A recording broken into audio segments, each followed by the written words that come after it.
Em nome do Pai, e do Filho, e do Espírito Santo. Amém. Desejo a todos vocês que a paz e a alegria de Jesus estejam tomando conta, tomando posse do seu coração, do nosso coração. Bem-vindos a mais um momento de formação inicial, no qual nós estamos tentando explicar, explicitar, clarificar a vocação, o chamado vocacional para cada um de vocês, através desse estudo sobre a comunidade, a fraternidade laical missionária Nova Aliança. Como palavra motivadora para o nosso vídeo de hoje, eu escolhi o Evangelho de São Mateus, capítulo 9, versículo 18. Escolhi não, na verdade quem escolheu foi a igreja e eu acolhi com todo o coração. Hoje, exatamente o dia em que estamos gravando este vídeo, é este o Evangelho proclamado na missa. Hoje é dia 6 de junho de 2015. Então diz assim o Evangelho: enquanto Jesus estava falando, um chefe aproximou-se, inclinou-se profundamente diante dele e disse: minha filha acaba de morrer, mas vem, impõe tua mão sobre ela e ela viverá. Jesus levantou-se e o seguiu, junto com os seus discípulos. Nisto, uma mulher que sofria de hemorragia há 12 anos veio por trás dele e tocou a barra do seu manto. Ela pensava consigo: se eu conseguir ao menos tocar no manto dele, ficarei curada. Jesus voltou-se e, ao vê-la, disse: coragem, filha, a tua fé te salvou.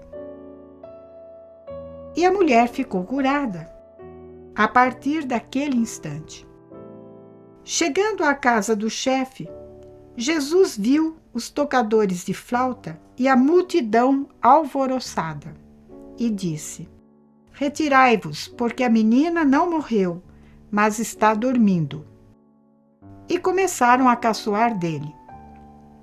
Quando a multidão foi afastada, Jesus entrou, tomou a menina pela mão e ela se levantou.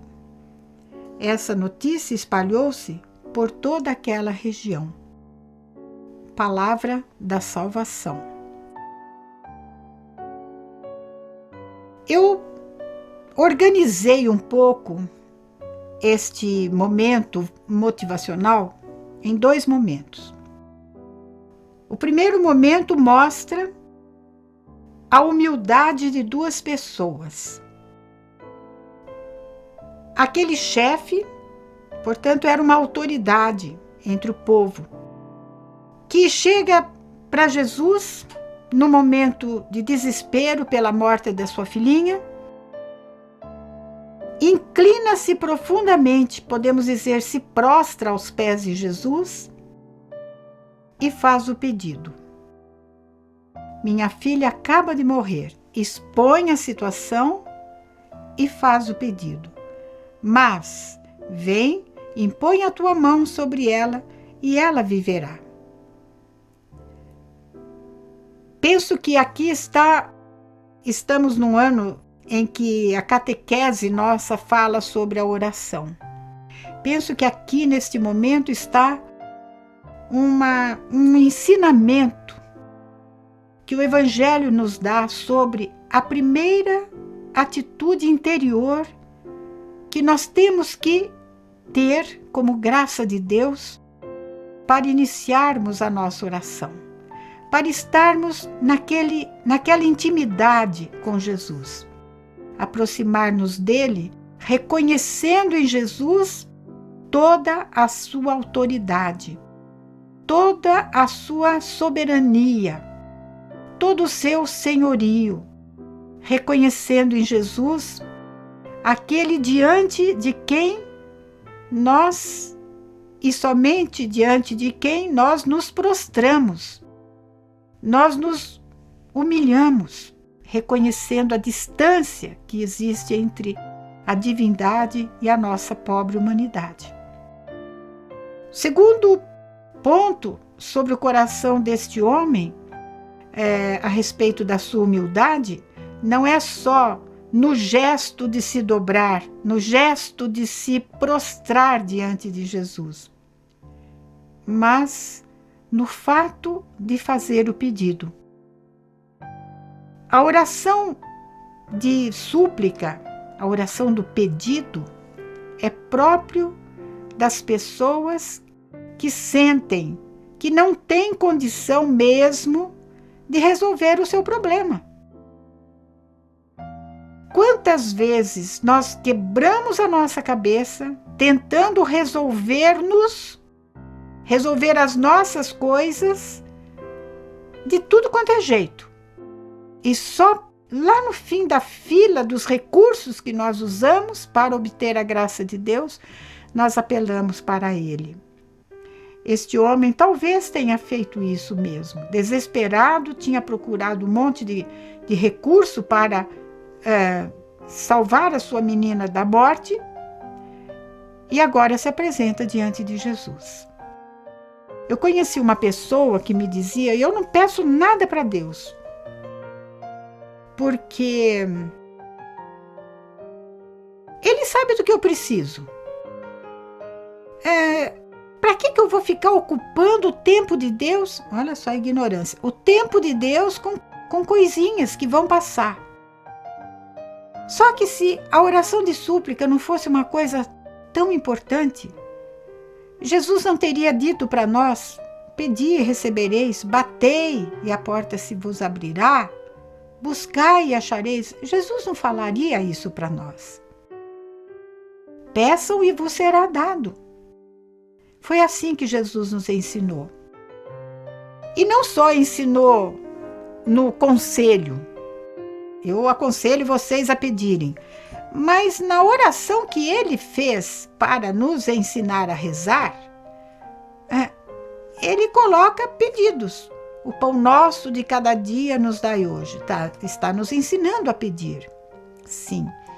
Então, muitas vezes, o nosso orgulho, a nossa soberba, a nossa autossuficiência se escondem por trás desse argumento fajutíssimo.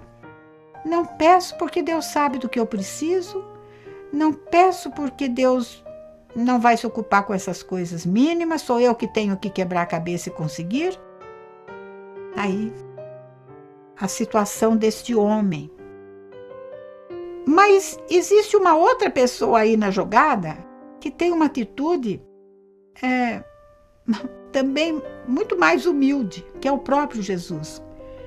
Olha só, o homem pede e o Evangelho coloca: Jesus levantou-se e o seguiu.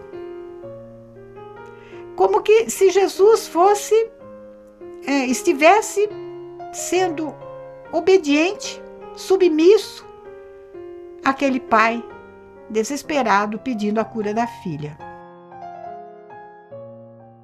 Tanto a atitude deste chefe nos ensina a rezar, como a atitude de Jesus nos ensina a nos colocarmos diante do outro que nos pede alguma coisa. Se está ao nosso alcance, se podemos fazer, e naquele momento em que nos é pedido, o que nos custa nos levantarmos e executarmos aquilo que nos é pedido? Isto é sinal de humildade. Isto é sinal de que nós estamos querendo viver aquele conselho que São Paulo diz, que todos nós nos consideremos os outros superiores a nós. Jesus dá esse exemplo para nós. Consideremos os outros superiores a nós. Que os interesses dos outros estejam acima dos nossos interesses. Isso é um exercício de humildade e, além de tudo, um exercício de desapego. Eu não sei se para vocês mas para mim, que dificuldade quando eu estou lá concentrada numa determinada tarefa,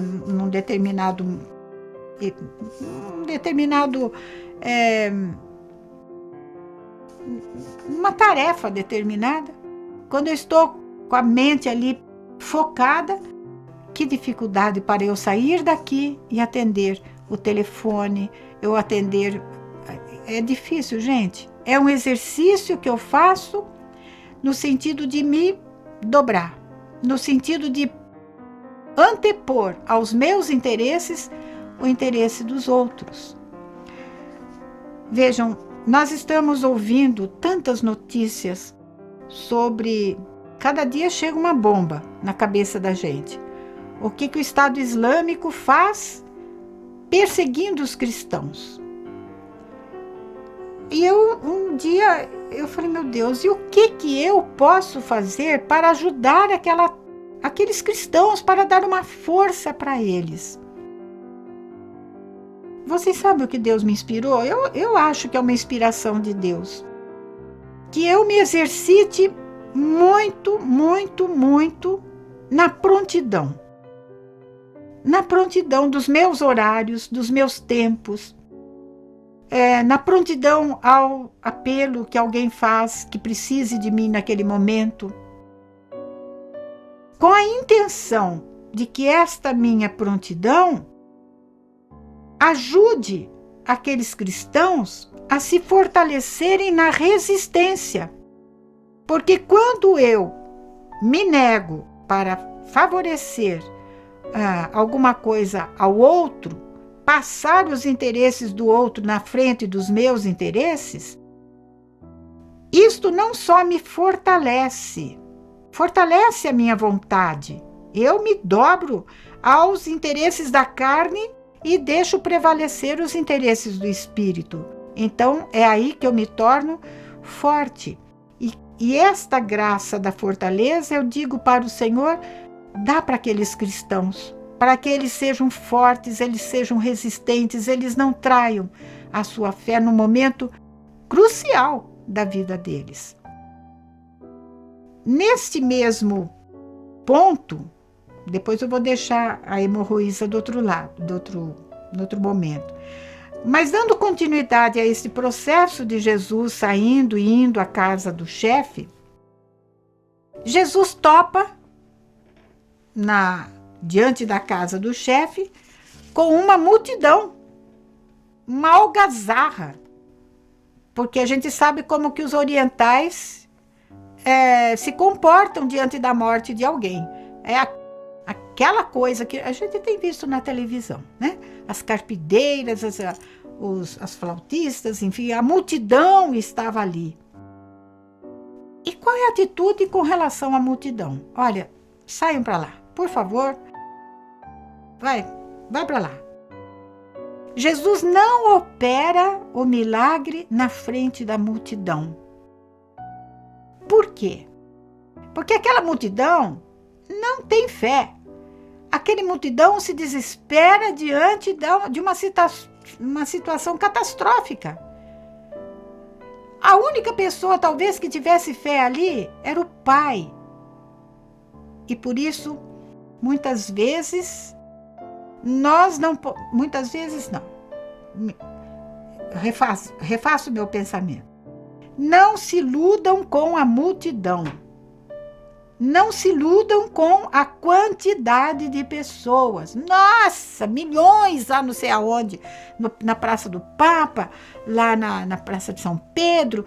Não se iludam. É muito bom como testemunho de igreja, de ver, puxa, quantas pessoas, graças a Deus. Pior se tivesse aquela baita praça com meia dúzia de gente.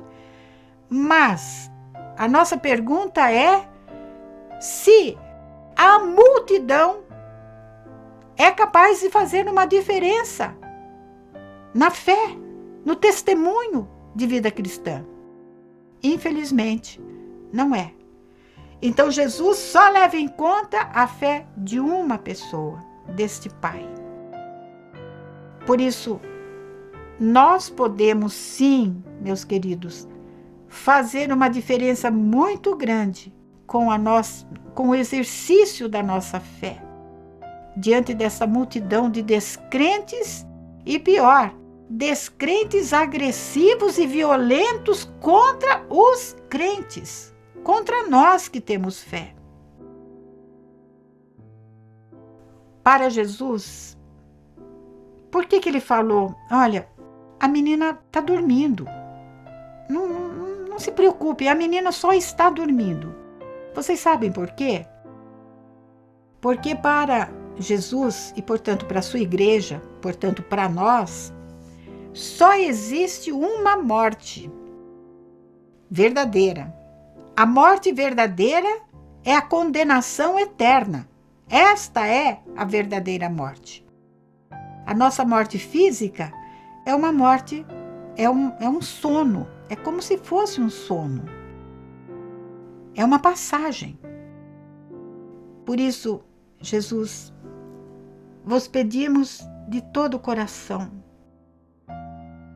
Se aquele chefe do vosso povo, daquele tempo, nem diz que ele era discípulo, Senhor, não era do grupo dos apóstolos, mas ele tinha pelo menos uma fé humana em vós. Ponde no nosso coração, Senhor, aquela fé que recebemos em forma de semente no nosso batismo. Ponde em ação, Espírito Santo, esta fé aderência, essa fé capaz de mover montanhas, de ressuscitar mortos, para que a nossa vida em Jesus, por Jesus e com Jesus, faça toda a diferença na multidão na qual nós precisamos viver neste mundo. Assim seja. Mas temos um segundo momento nesse evangelho. E o segundo momento é daquela pobre senhora que por 12 anos sofria de hemorragia. Nós já sabemos que 12 é um número de plenitude. Isso significa o quê? Primeiro que essa mulher, o sofrimento dela era imenso. E em segundo lugar, que a busca talvez que ela tenha feito, talvez não, porque em outro evangelho, diz que ela já tinha recorrido a uma infinidade de médicos e ninguém tinha resolvido o caso dela. E essa mulher, portanto, se apresenta, não assim escancaradamente diante de Jesus, mas ela pensa no seu íntimo, se eu conseguir chegar perto dele e tocar na beiradinha da sua roupa, eu serei curada. Olha, outro exemplo de fé. Eu serei curada. Gente, eu não sei se eu tenho uma fé desse tamanho. Não sei. Eu acho que não. Porque a nossa cabeça, a minha cabeça, foi muito formada assim na linha da evidência, na linha da lógica, né? Na linha, eu não sei se Deus quer. Bom, tá certo também. Eu não sei se Deus quer me curar do jeito que eu estou pedindo para Ele. Mas se Ele quiser, Ele me cura. Isso eu acredito. Agora essa mulher falou na lata, eu ficarei curada. Bonito demais. Mas o que interessa para nós é que Jesus, ao vê-la, disse coragem e chama essa mulher de filha. Que lindo! A tua fé te salvou. E a mulher ficou curada a partir daquele instante. Que instante era esse? O instante em que Jesus falou, a tua fé te curou.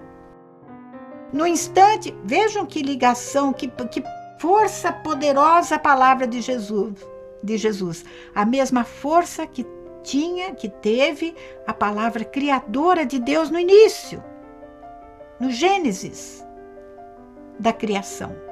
Faça-se, e a coisa era feita. Jesus disse: eu quero, cure, sare. A tua fé te salvou, a tua fé te curou. E a mulher no mesmo instante se viu curada.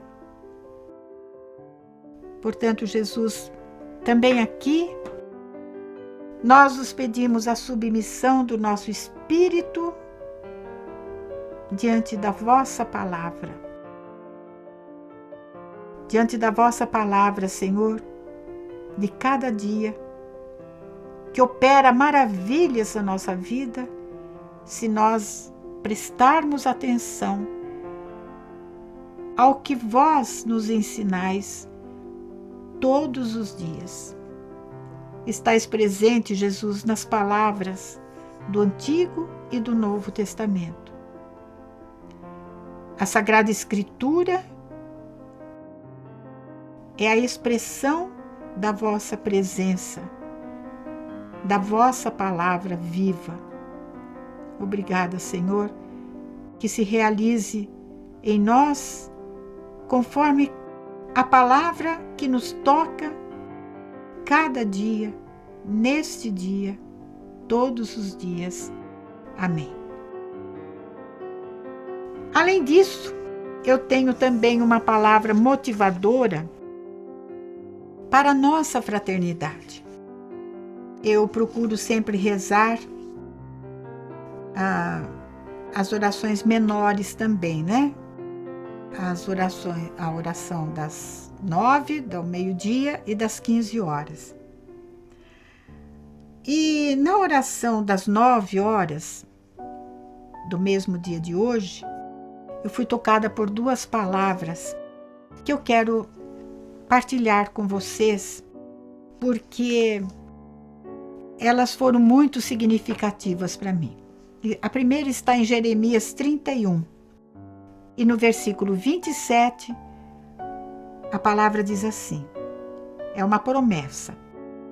Um dia há de chegar, oráculo do Senhor, quando da casa de Israel e da casa de Judá farei uma sementeira, semente de homens e semente de animais.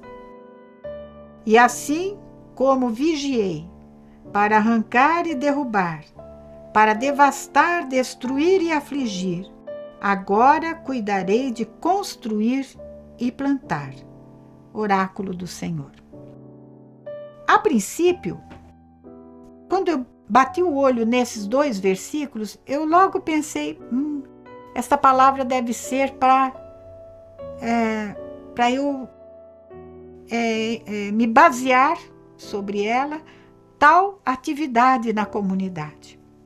Mas na medida em que eu voltei a ela, comecei a ruminá-la, eu percebi que não. Esta palavra tem a ver com vocês, conosco, das nossas fraternidades. Vejam bem,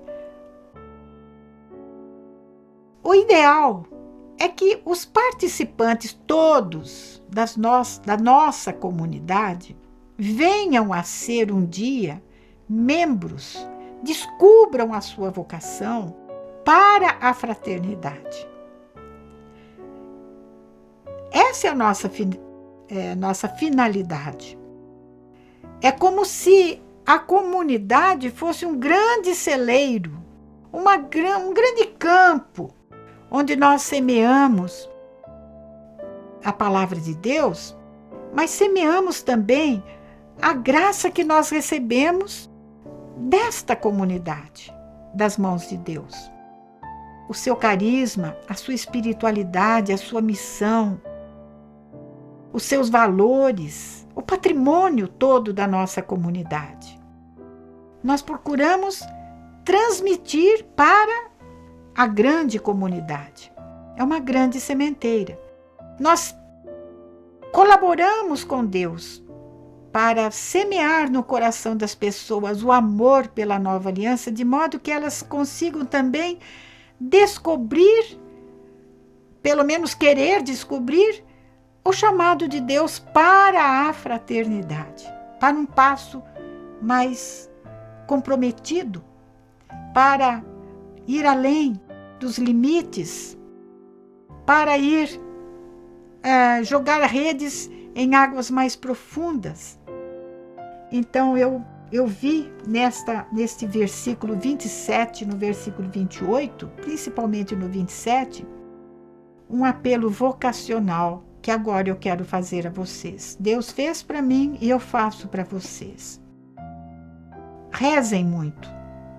Quando Jesus olhou para a multidão e via que ela estava sofrida como um rebanho que não tem pastor, o que Jesus falou para os seus seguidores? Não mandou fazer projeto pastoral vocacional. Não mandou eles saírem para procurar vocações. Não. Jesus mandou rezar ao Senhor da Messe para que ele mande operários para a messe, que é muito grande. E Deus não quer que ninguém se perca. Por isso, eu insisto neste dia, 6 de junho de 2015. Eu não sei em que dia você vai estar com esse vídeo, assistindo esse vídeo, mas para Deus não tem tempo. Não se esqueçam de pôr um pouco mais de confiança, um pouco mais de fé, um pouco mais de entusiasmo, um pouco mais de veracidade no pedido que nós fazemos todos os dias quando rezamos a oração pela nossa comunidade. A oração da nossa família termina como? Enviai, Senhor, operários para a vossa messe. Então, as sementes de Deus, a semente da nossa comunidade que Deus colocou na nossa mão, está na nossa mão. O que você tem feito para semear? Não só para as pessoas da comunidade, mas as pessoas que ainda não estão na comunidade. O que nós estamos fazendo em termos de chamar, em nome de Jesus, em nome da igreja, em nome da nossa comunidade, as pessoas para algo mais. Eu acho que quando você fala assim, parece que você, vem cá um pouquinho, parece que você não faz parte da multidão. Parece que você tem um apelo mais profundo no seu coração. Se é isso, venha experimentar o caminho da nossa fraternidade. São essas... não, tem mais uma. Zacarias, profeta Zacarias, e essa palavra eu acho muito importante. O profeta Zacarias diz assim no capítulo 2, versículo 8. Corre, vai dizer àquele moço, o anjo, que Jerusalém deve estar sem muralhas, por causa da multidão de gente e de animais. Eu é que serei para ela uma muralha de fogo ao derredor, e no meio dela serei seu esplendor. Vou partilhar com vocês como foi a minha oração. Hoje parece que eu estou saindo um pouco do tema, mas não estou não. Já vou entrar nele. É bom a gente ter, esse momento de sair um pouco do esquema para comunicar algo assim muito, muito profundo daquilo que Deus fala para nós. O Zacarias então fala assim, olha, Jerusalém deve estar sem muralhas, por causa da multidão de gente. Vejam, no texto anterior, o profeta Jeremias dizia que que Deus tinha feito a promessa de uma sementeira. O que é isso? Um canteiro onde ele semearia gente vocacionada. É muita gente. Mas para que isso aconteça, para que essa multidão desorientada, que não tem para onde ir, e só tem um ponto de referência, que é a Igreja de Jesus Cristo, olhem só a responsabilidade da nossa igreja, gente. Como ela precisa, em alguns momentos, redescobrir o seu fundador, Jesus Cristo.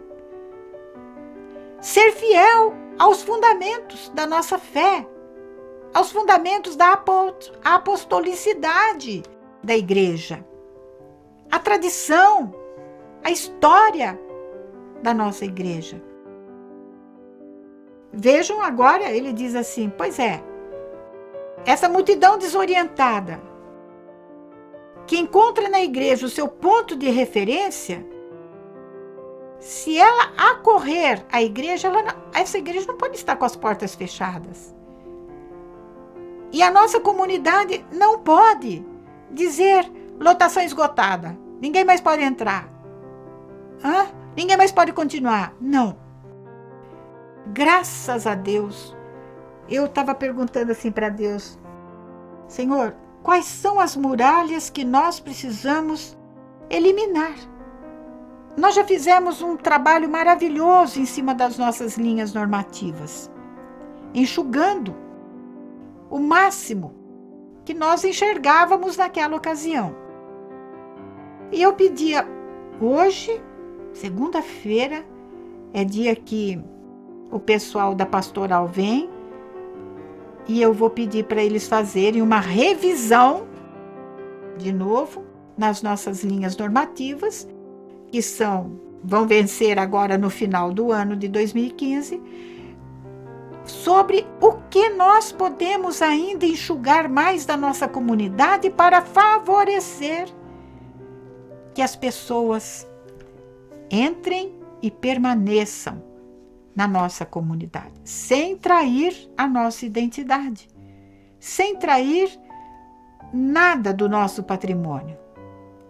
Se nós pedirmos ao Espírito Santo, Ele nos dará esta graça de enxergarmos. Que único muro a igreja tem que ter? Que único muro de proteção a comunidade Nova Aliança tem que ter? As novas comunidades têm que ter? As congregações têm que ter? Deus mesmo já escreveu para nós. Eu é que serei para ela uma muralha de fogo ao derredor, e no meio dela serei seu esplendor. Eu tinha pedido isso para Deus. De repente, quem entra na capela? A Beatriz. Fora totalmente do horário dela. Ela não vem de manhã para a comunidade. Beatriz, não acredito que você está aqui na capela. Vem cá, senta aqui do meu lado. Contei para ela isso que estou falando para vocês. E ela, com a maior disponibilidade, com a maior aderência ao meu pensamento, falou, nós vamos ver isso. Olha que bonito. Então, eu sou apaixonada por essas coisas, gente. Então, eu ficaria aqui falando com vocês a vida inteira. Mas vamos entrar, então, um pouquinho na nossa formação. Hoje, eu gostaria de frisar para vocês, neste caminho laical de perfeição, a importância de que cada um de nós nos deixemos santificar pelo autor da nossa santificação. O autor da nossa santidade é o Espírito Santo. Não somos nós, por mais inspirados que nós sejamos, por mais competentes, por mais formados que nós sejamos, nós não somos nem capazes de nos salvar, muito menos de nos santificar. Nós dependemos de Jesus Cristo e do Espírito Santo, totalmente. E vejam bem, Se cada um de vocês, leigos, são os responsáveis humanos pela santificação do mundo, vejam como é importante que cada um de vocês se deixem conduzir pelo Espírito Santificador.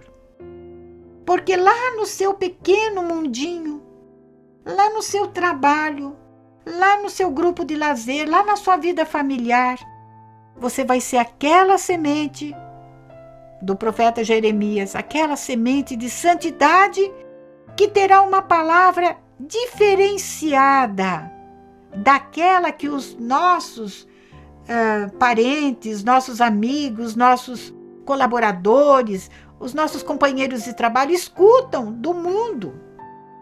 Nós seremos diferentes pelo nosso modo de pensar, pela nossa mentalidade, pelo nosso comportamento, pela palavra que sai da nossa boca. Percebem a importância que vocês têm por terem sido chamados a serem no mundo a luz do mundo e o sal da terra? Vocês percebem? O que é que sustenta a chama da luz que brilha em você? O que é que dá sabor ao sal do qual você é portador? Senão a sua comunhão, a sua intimidade, a sua escuta, a sua submissão a tudo aquilo que Jesus diz, é e faz na sua vida. Então nós somos chamados a reorganizar o mundo, a reordenar, a encaminhar o mundo na direção de Deus. Se você pensa no mundo, no universo, você não é capaz de fazer nada. Mas existe um universo no qual você vive. Pensa bem na sua casa. Quantas pessoas convivem com você? Pense no seu ambiente de trabalho, no seu setor de trabalho. A pessoa trabalha lá na Universidade Federal de Minas Gerais. Você vai pensar, lá é o meu mundo. Não, não é esse o seu mundo, não. O seu mundo é a sua sala de trabalho, aquele mundinho lá pequeno.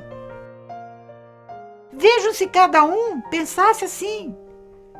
Aqui, no meu mundinho, o que de santidade eu posso passar para os que estão comigo? Muito mais horas de trabalho do que na minha família, juntos. Por isso, nós somos chamados a fazer com que aquele mundo que me cabe reordenar para Deus, me cabe sim, claro que respeitando a liberdade dos outros de aceitarem ou não o meu testemunho de vida. Mas cabe a mim fazer o meu possível, o meu todo possível, para que Deus, olhando para os meus, olhando para o meu campo de trabalho, a minha vida social,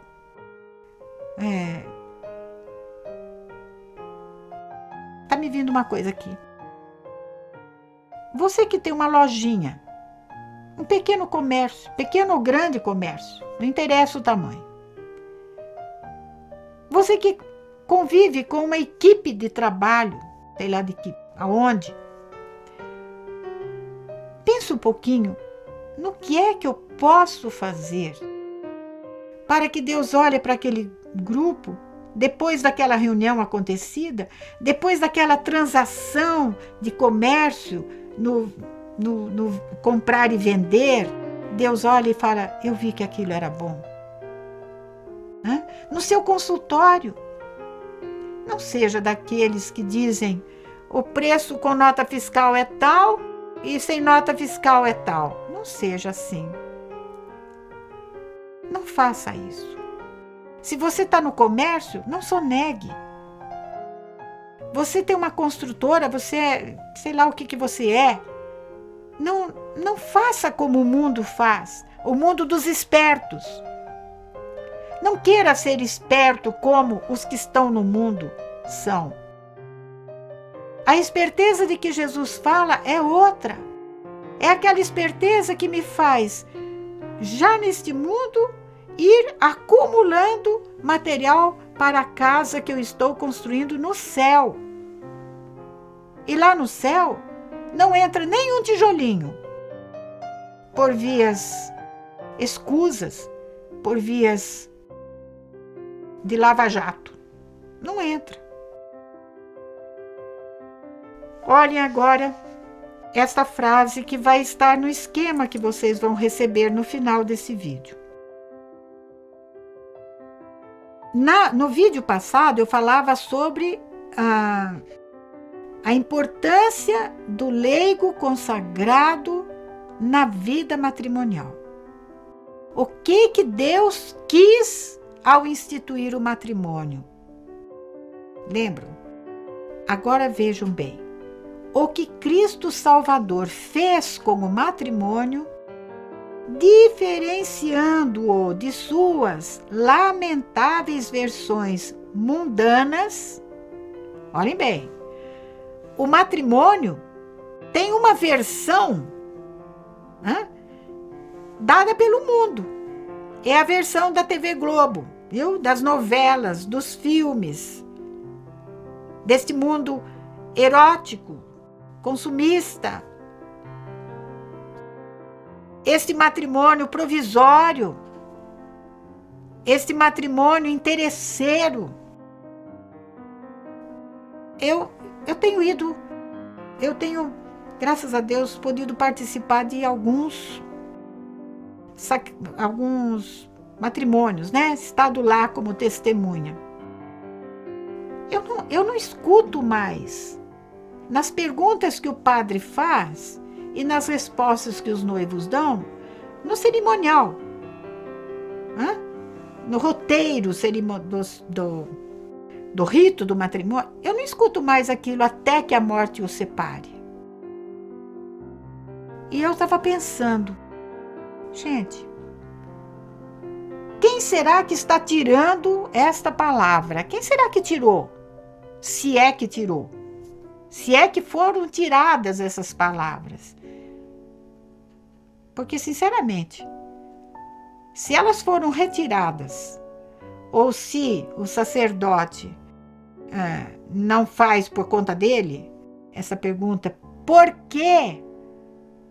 Já se coloca como assim, eu não vou fazer eles falarem uma mentira, porque na cabeça deles tanto faz antes da morte, depois da morte. Não. Cada um vai responder diante de Deus. Eu não posso nivelar as coisas de Deus e da igreja por baixo.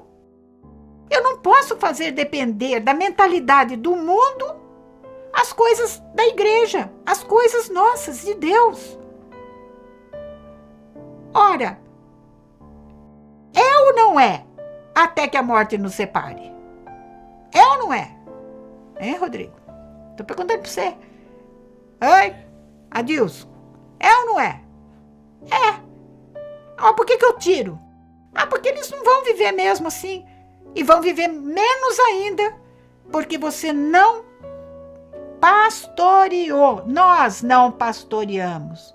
Pai, mãe, madrinha e padrinho, aquela fila de padrinho que você olha para a cara de cada um e fala assim: ai, Jesus Cristo, tem de piedade de nós. Não é julgamento, não. Você vê pela roupa que estão vestindo na igreja. Imagina fora da igreja. Sim ou não? Tenho razão ou não tenho? Gente, vamos restaurar, nós pelo menos, o sentido do matrimônio. E se você tem filho, você tem filha que vai se casar, não deixe de falar isso. Minha filha, vai lá falar para o padre. Meu filho, fale para o padre. Padre, eu quero que o senhor não pule esse pedaço. Não pule esse pedaço. Eu quero dizer isso. Eu quero reafirmar a minha fé na graça do sacramento que Deus me dará. Bom, pensamos um matrimônio segundo Deus ou segundo o mundo? Eu preciso resolver. Você aí que está se preparando para a fraternidade, como é que você pensa esse negócio? Porque se você não pensar alinhado com isso tudo que eu estou te falando, não precisa nem comunicar. Não apareça mais na fraternidade, até que você se convença. Se deixe convencer.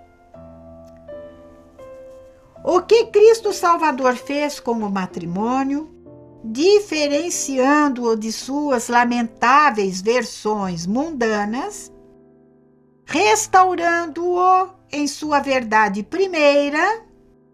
Lembram? Quando perguntaram lá para Jesus, que negócio é esse do divórcio? O Moisés deixou o homem lá dar o documento lá o certificado de divórcio para sua mulher. E liberou a mulher. O que Jesus respondeu? Mas no começo não foi assim. E o que nós leigos, o que vocês leigos consagrados da nova aliança, não me interessa os outros consagrados, me interessam os meus, os nossos daqui, o sangue amarelo.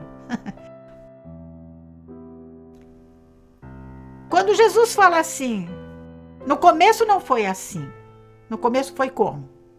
Até que a morte os separe. Sim?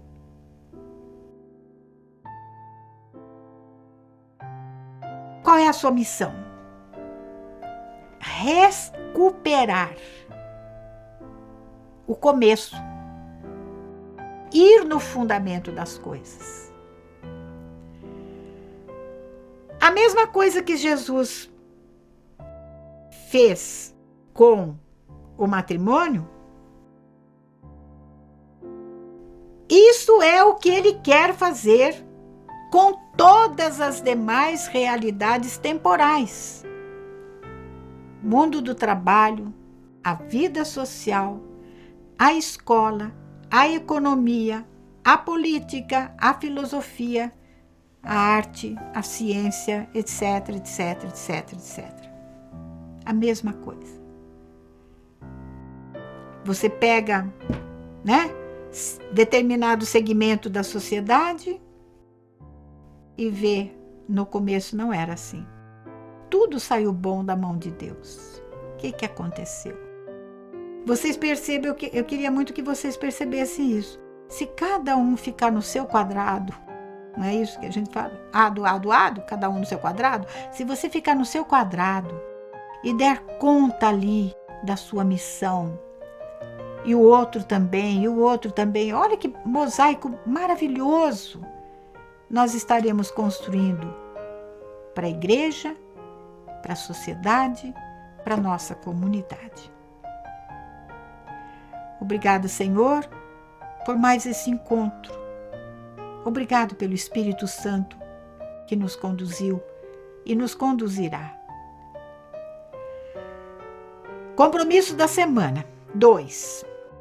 Faça um levantamento por escrito das suas maiores dificuldades para fazer com que as realidades temporais, matrimônio, trabalho, a vida social, etc., etc., voltem a merecer do nosso Pai Criador a mesma expressão que a Bíblia diz em Gênesis, e Deus viu que aquilo era bom.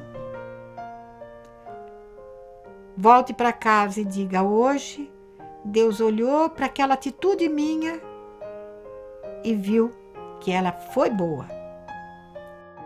Primeiro, então, qual a dificuldade que você tem para viver isso? Dentro e fora da sua casa. Segundo ponto, quais passos você tem dado para que os critérios cristãos de vida social impregnem todas as suas atividades? Lá no seu trabalho, o que é que você tem feito para conseguir isso? Louvado seja nosso Senhor Jesus Cristo. Em nome do Pai, e do Filho e do Espírito Santo. Amém.